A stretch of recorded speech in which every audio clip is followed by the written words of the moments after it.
अगर आपने अभी तक द ब्लैंक पेज ऑफिशियल को सब्सक्राइब नहीं किया तो सब्सक्राइब ज़रूर कर लीजिएगा और बेल आइकन को प्रेस करिएगा ताकि आपको हमारा हर नया जो एपिसोड है उसका नोटिफिकेशन मिलता रहे। 2 हफ्ते पहले ब्रॉडर व्यू के एपिसोड नंबर 931 में मैंने ये बात की थी कि Bangladesh and India sets GDP targets for fiscal year 2023, can they achieve it.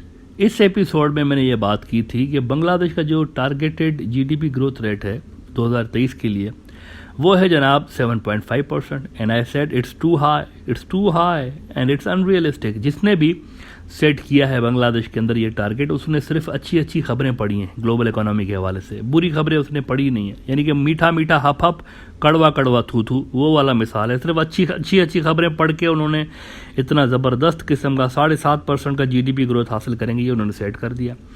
देखें, ये फैक्ट है कि रिसेंट ईयर्स में साउथ एशिया के अंदर सबसे बेहतरीन जिस मुल्क की इकोनॉमी ने परफॉर्म किया है दैट इज़ बांग्लादेश, इसमें कोई शक नहीं। और प्रोबेबली आने वाले चंद साल तक भी नज़र यही आ रहा है कि कम से कम बांग्लादेश आगे रहेगा साउथ एशिया के बाकी मुल्कों से। पाकिस्तान से उनकी जीडीपी का ग्रोथ रेट मुझे लग रहा है आगे रहेगा, इंडिया से भी आगे रहेगा, लेकिन 7.5% की ग्रोथ रेट शायद हासिल नहीं हो पाए। इंडिया के लिए भी कुछ रेटिंग एजेंसीज़ ने अजीब व गरीब किस्म की फिगर्स दी थी। मिसाल के तौर पर credit rating information services of India एक अच्छी क्रेडिट रेटिंग एजेंसी है, लेकिन पता नहीं उन्होंने किस बुनियाद पे कह दिया कि भाई 2023 में हमारा जो भारत माता है इसकी जीडीपी ग्रोथ 7.8% रहेगी। जैसा कि बिजनेस स्टैंडर्ड ने रिपोर्ट किया था, मेरे ख्याल से मार्च की ये खबर है कि India GDP growth expected at 7.8% in fiscal year 2023 says Crisil. ये वही क्रिसिल है, credit rating information services of India, ये इसका पुराना नाम है, क्रिसिल उसको आजकल कहते हैं। मुझे लगा कि ये जो रेटिंग एजेंसी है ना, ये कोई सियासी हेडलाइन उन्होंने लगाई है मोदी सरकार की मशहूरी के लिए। It's far from reality. ना बांग्लादेश, ना इंडिया, ना पाकिस्तान, ये मुल्क शायद ही टारगेटेड ग्रोथ का रेट हासिल कर पाएँ 2022 और 23 में अगर आलमी हालात ऐसे ही रहे जैसे अब हैं। देखिए, आई सेड के there is a massive wars going on, oil market is unstable at the moment, there is energy crisis, food crisis looming on the European countries as well. और मुझे लग रहा था कि इससे फिर चाइनीज़ मार्केट भी हिट होगी। पूरी दुनिया कनेक्टेड है आपस में, इट्स ए ग्लोबल विलेज। इसे ऐसे ही नहीं कहते ना दुनिया को ग्लोबल विलेज, आजकल बिल्कुल एक गांव बन गया, सारे आपस में कनेक्टेड हैं। कोई एक मुल्क ऐसा नहीं हो सकता कि बस एक फिगर सेट कर दे और कह दे कि आलमी हालात जो कुछ भी हो हम तो हासिल करके रहेंगे, ऐसा नहीं होता। इंडिया और बांग्लादेश की मार्केटें जो है ना वो चाइना के मुकाबले में ज़्यादा वनरेबल हैं। अगर आलमी सतह पर कुछ भी होता है ना, इन पे ज़्यादा असर पड़ता है, चाइना पे इतना असर नहीं पड़ता, बिकॉज चाइना एक पावर है, सुपर पावर है एक तरह से। वो तो उनके पास कुव्वत ज़्यादा है आलमी हालात को रेजिस्ट करने की। इंडिया के पास उतनी नहीं है, बांग्लादेश के पास उतनी नहीं है, उनके पास है चाइनीज़ के पास। लेकिन अगर वो ही हिट हो रहे हैं आजकल, आपको मैं बता रहा हूँ कि चाइना के साथ क्या हो रहा है इन दिनों, लेकिन अगर वो ही बड़ा मुश्किल उनको हो रहा है इसको फेस करना, तो फिर ये मुल्क कैसे किस तरह से इतना बड़ा जीडीपी का ग्रोथ रेट हासिल कर पाएंगे। इनकी जीडीपी की जो ग्रोथ है ना वो डिपेंड करेगी दुनिया के हालात पे। अब कुछ ऐसी खबरें I would like to share with you today जो कि ममासलत रखती हैं मेरी उस प्रेडिक्शन से जो मैंने 2 हफ्ते पहले ब्रॉडर व्यू के इस एपिसोड में की थी इन मुल्कों की जीडीपी ग्रोथ के टारगेट्स के हवाले से। देखें, मैंने कहा था कि इंडिया हो, बांग्लादेश हो या पाकिस्तान हो, इनकी इकोनॉमी डायरेक्टली जुड़ी हुई है तेल से, जो कि ये खुद प्रोड्यूस नहीं करते। तीनों मुल्कों में तेल है ही नहीं, अगर है तो बहुत कम तादाद में निकलता है। ये ज़्यादातर तेल बाहर से मंगवाते हैं और तेल पे ही इनकी इकोनॉमी चलती है। दुनिया के अंदर अगर इस ऑन गोइंग अनसर्टेनिटी की वजह से, जो कि रूस और यूक्रेन की जंग और फिर चाइना और अमेरिका की कोल्ड वार की वजह से फैली हुई है, इसके अलावा भी बहुत सारी जंगें चल रही हैं जिनका आप ज़्यादा देखते नहीं हैं, लेकिन मिडल ईस्ट के अंदर आप देखें कि यमन है और इजराइल वाला जो मामला है वो बॉयल हो रहा है, वो कभी भी फट सकता है वहाँ पे। इसी तरह से सीरिया अभी तक अनस्टेबल है, इराक अभी तक अनस्टेबल है। तो अगर इस अनसर्टेनिटी की वजह से ऑयल मार्केट हिट हुई तो इन तीनों मुल्कों को भी इसका खमियाजा भुगतना होगा। ये बाहर से मंगवाते हैं सारा का सारा तेल। अब आप देखें कि 2 रोज़ पहले पहला झटका ऑयल मार्केट को लगा है, $110 फी बैरल का रेट हो गया आलमी मार्केट में। एक दिन में लगभग 5% रेट बढ़ गया। क्यों? क्योंकि खबरें आ रही थी, अभी कुछ हुआ नहीं, खबरें आ रही थी कि यूरोपीय यूनियन वाला जो है ना, इनके कुछ मुल्क रूस से तेल खरीदने पे बैन लगाने जा रहे हैं। अब गैस वो कंटिन्यू करेंगे, तेल पे बैन लगा देंगे। ऑयल प्राइसेस के हवाले से दुनिया का एक बड़ा मोतबर वेबसाइट है जहां पे आपको ऑयल के प्राइसेस के हवाले से लेटेस्ट अपडेट्स मिलती रहती हैं, oilprice.com।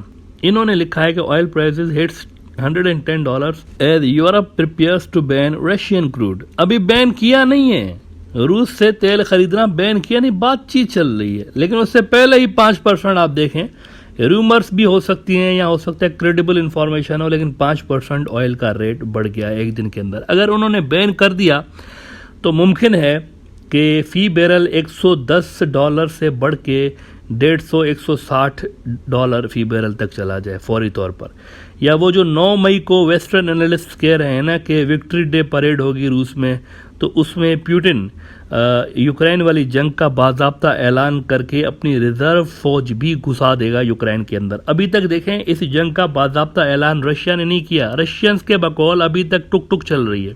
मतलब हम अभी तक बाज़ाब्ता जंग नहीं लड़ रहे, दिस इज़ इनफॉर्मल वॉर अभी तक। लेकिन इनफॉर्मल वॉर में आप देखेंगे बातों बातों में वो 40% से ज़्यादा यूक्रेन ले गए हैं, लेकिन अभी तक उन्होंने ऑफिशियल ऐलान नहीं किया, डिक्लेयर नहीं की जंग उन्होंने।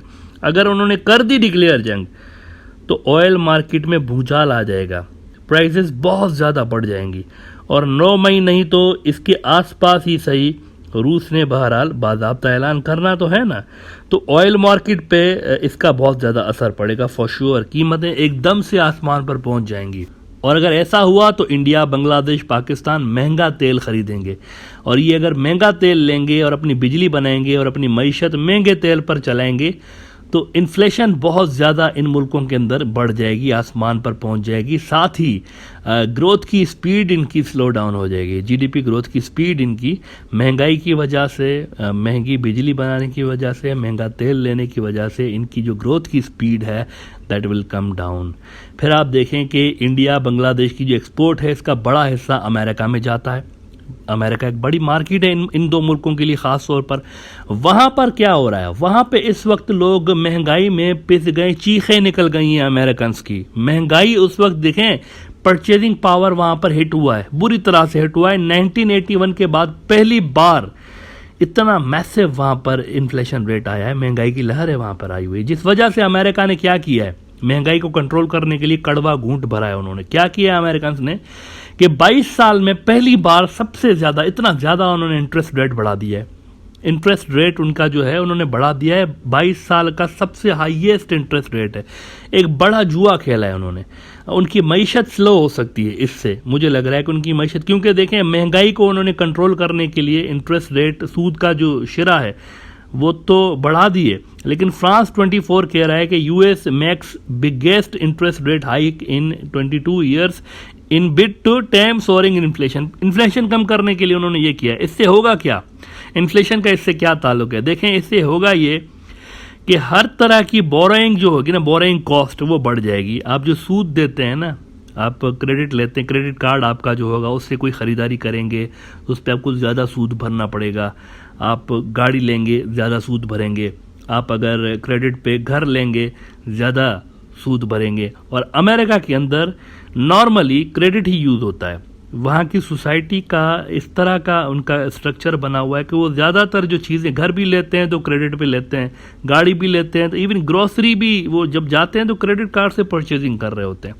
अब इंटरेस्ट रेट जब हाई होंगे तो लोग स्पेंडिंग्स कम कर देंगे।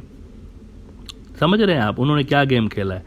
ये जो इन्होंने इंटरेस्ट बढ़ा दी तो लोग क्या करेंगे, यार इस क्रेडिट कार्ड से चीज़ तो लूँगा लेकिन इसका मुझे ब्याज, इसका इंटरेस्ट बहुत ज़्यादा बढ़ना पड़ेगा, इसलिए छोड़ो, रहने दो।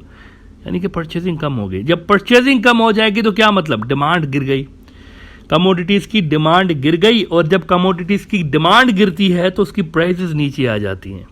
ये डायरेक्टली सारी चीज़ें लिंक्ड होती हैं आपस में। लेकिन इससे चाइना को भी बहुत ज़्यादा असर पड़ेगा मुझे लग रहा है, क्योंकि चाइना की भी तो बहुत बड़ी मार्केट है वहाँ पर अमेरिका के अंदर, बहुत ज़्यादा प्रोडक्ट्स उनकी भी तो बिक रही हैं। और पहले ही चाइना में अगर आप देखें तो स्लो डाउन है इकोनॉमी उनकी, वहाँ पर भी स्लो डाउन आ गया है। शिंगाई उनका फाइनेंशियल हब है, उन्होंने अपने बड़े 2-3 शहरों में लॉकडाउन कोविड की वजह से कर दिया हुआ है। अब ये अजब बात है, वहाँ पर ज़रा सा कोविड दोबारा फैला, उन्होंने ठक करके बंद कर दिया पूरा का पूरा शहर। इस वजह से चाइना की इकोनॉमी पे पहले ही बुरा असर पड़ चुका है। CNN बिजनेस कह रहा है कि China's economy is going backward. एक तो कोविड लॉकडाउन से असर, दूसरा ऑयल मार्केट्स ऊपर नीचे हो रही हैं। तीसरा, ग्लोबल इकोनॉमी पूरा का पूरा डाउन हो रहा है, तो चाइना की इकोनॉमी को भी एज अ रिजल्ट इन सारे फैक्टर्स की वजह से हिट हुआ है। अच्छा, वैसे चाइना का सरकारी अखबार तो कह रहा है कि भाई हम तो निकल आएंगे इससे। ग्लोबल टाइम्स वाले कह रहे हैं कि इन क्राइसिस से हम निकल आएंगे, Chinese economy to recover by end of May, said analysts. अच्छा, अब मुझे ये बताएं कि आप डिपेंडेंट हैं दुनिया के ऊपर। आलमी जो इकोनॉमी है, ग्लोबल इकोनॉमी है, उसकी हालत तो ये है, अमेरिका डाउन जा रहा है, आप देखें चाइना डाउन जा रहा है। ये दो मुल्क ऐसे हैं, एक पे आप परचेजिंग पे डिपेंडेंट है, इंडिया और बांग्लादेश। सबसे बड़ा ट्रेड पार्टनर बांग्लादेश का वही है ना। सबसे ज़्यादा रॉ मटेरियल इंडिया कहाँ से लेता है? चाइना से लेता है। बांग्लादेश कहाँ से लेता है? चाइना से लेता है। फिर आप देखेंगे आपकी जो एक्सपोर्ट मार्केट है वो तो डाउन हो रही है, वहाँ पर अमेरिका में इंटरेस्ट रेट उन्होंने बढ़ा दिए, परचेजिंग कम हो जाएगी। तो फिर कैसे जीडीपी ग्रोथ की बात कर रहे हैं कि इतने टारगेट्स हासिल कर लेंगे? तो मैंने जो बात की थी अप्रैल के अंदर, जो उस एपिसोड में 931 एपिसोड नंबर में बात की थी, वही हो रहा है।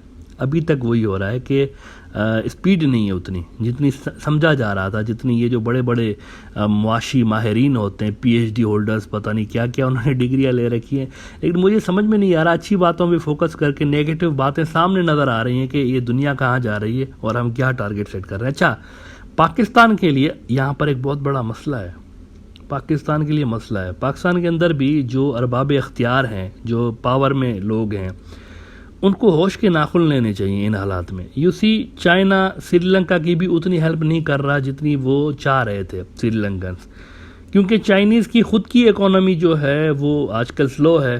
तो पाकिस्तान की हेल्प कैसे करेंगे? मुझे समझ में नहीं आ रहा। वहाँ पे एक चीज़ है कि यार हमारी हेल्प कर लेंगे, फला हमारी हेल्प कर लेगा, चाइना कर लेगा, ये करेगा। कैसे करेगा भाई? वो तो खुद नीचे उनकी इकोनॉमी जा रही, कैसे? तो वहाँ पर जो मैन मेड पॉलिटिकल क्राइसिस पैदा हो गए हैं, जिसको जल्द ख़त्म करवाना पड़ेगा, इनको ख़त्म करवाना पड़ेगा, स्टेबिलिटी लानी पड़ेगी, इलेक्शन करवाएं, जान छोड़ाएं, वरना आने वाला जो टाइम है वो बहुत ज़्यादा खौफनाक किस्म का है, खौफनाक किस्म का है। देखें, ये मज़ीद प्राइसेस बढ़ेंगे ऑयल की, इकोनॉमीज़ दुनिया के ऊपर नीचे हो रही हैं और यहाँ पर स्टेबिलिटी नहीं है। आने वाले दिनों में ये जो जिस तरफ दुनिया जा रही है ना, आपको सख्त फैसले करने पड़ेंगे, जो कि 14 पार्टियों पे मुश्तमिल लूला लंगड़ा जो पॉलिटिकल सेटअप, वहाँ अनपॉपुलर अननेचुरल किस्म का सियासी सेटअप जिसने भी लाके बिठाया है, इट वॉन्ट वर्क। ये काम नहीं करेगा, ये मुश्किल फैसले नहीं ले सकता है।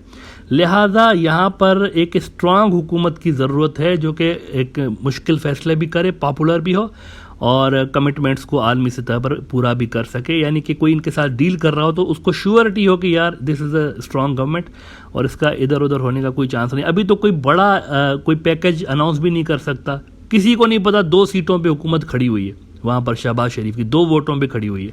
2 वोटों की सरकार पे कौन पैसा लगाएगा? कौन इतना बड़ा इन्वेस्टमेंट करेगा भाई? जब उनको पता होगा कि ये दो बंदे इधर ऊपर नीचे हो जाए तो गवर्नमेंट गिर जाएगी, तो वहाँ पे बहुत ज़्यादा प्रॉब्लम है। कम अज़ कम बांग्लादेश में और इंडिया के अंदर ये चीज़ नहीं है। वहाँ पर सबको पता है कि शेख हसीना है तो शेख हसीना है, मोदी है तो मोदी है। मतलब स्ट्रॉन्ग गवर्नमेंट्स तो है ना, तो वो टफ डिसीजंस ले सकते हैं। पाकिस्तान टफ डिसीजन इन हालात में नहीं ले सकता, वहाँ पर जो हालात चल रहे हैं। लिहाजा गल मुकाओ, इलेक्शन कराओ, यही एक मात्र रास्ता है, इसके अलावा और कोई रास्ता नहीं है। अब जल्द से जल्द इलेक्शन अनाउंस कराएंगे तो ये जो पॉलिटिकल हिजान है, वहाँ पर एक क्राइसिस, अफरा तफरी फैली हुई है, ये कम हो जाएगी और it will be good for Pakistan. अगर आप इस लूले लंगड़े सेटअप को धक्का दे देकर आगे करने की कोशिश करेंगे ना, इट वॉन्ट वर्क। इससे पाकिस्तान की इकोनॉमी मजीद डाउन जाएगी और आने वाले दिनों में आप टफ डिसीजंस नहीं ले पाएंगे, दैट्स फॉर श्योर।